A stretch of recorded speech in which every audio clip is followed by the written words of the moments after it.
How to log into your Chase Bank account online. So hello guys, welcome back to my YouTube channel. In this quick tutorial, I'll be showing you how you can easily log into your Chase banking account online.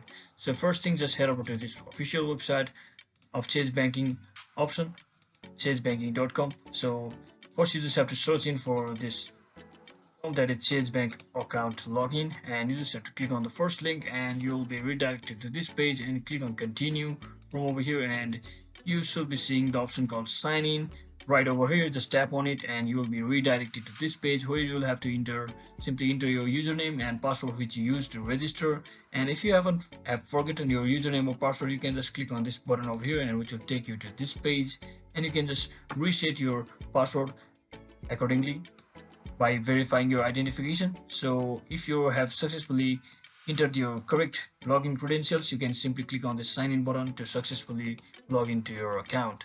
So I hope this video was helpful guys. If it was, don't forget to like and subscribe to the channel. See you on the next one.